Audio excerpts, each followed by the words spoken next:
Pemirsa, tingginya angka kriminalitas dan gencarnya gerakan teror membuat pemerintah Kabupaten Badung mengeluarkan kebijakan pembelian kamera pengawas atau CCTV. Pembelian tersebut dinilai tepat dalam situasi saat ini untuk menekan pengawas dan mengawasi pelaku kejahatan sekaligus mempersempit ruang gerak aksi teror.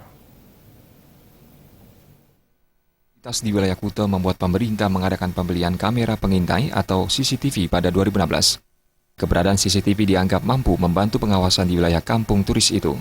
Pengamat pariwisata I Gusti Ketut Puriyarta menyatakan, pihaknya sangat mengapresiasi tindakan yang dilakukan pemerintah sebagai upaya menekan angka kriminalitas saat ini. Selain itu, Ketut Puriyarta menyarankan, jika memiliki anggaran lebih, sebaiknya pemasangan CCTV semakin diperbanyak lagi di daerah-daerah yang rawan kriminalitas. Pemasangan CCTV sejauh memang anggaran ada, itu bagus ya.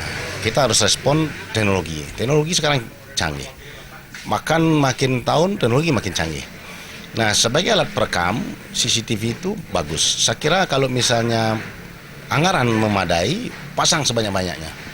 Terutama di wilayah-wilayah yang memang dikategorikan rawan. Ya, CCTV dipasang itu kan bagusnya ya tidak hanya untuk melakukan antisipasi terhadap isu-isu terorisme ya, tapi juga soal kriminalitas. Ya, kemarin juga ada penjamretan misalnya, itu terekam CCTV, atau ada perampokan misalnya, itu bisa terekam. Itu bagus. Saya kira tinggal dipasang pada titik strategis. Nah, tapi kan juga harus di-maintain ya. CCTV tidak hanya sekedar dipasang tanpa dipelihara, banyak CCTV akhirnya yang rusak.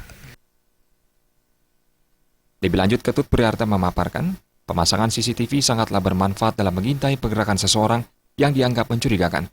Namun kedepannya, CCTV juga harus dipelihara dan dijaga keberadaannya, agar dalam pembeliannya yang mengeluarkan anggaran banyak tidak mubazir. Andika dan Sufiatna, Bali.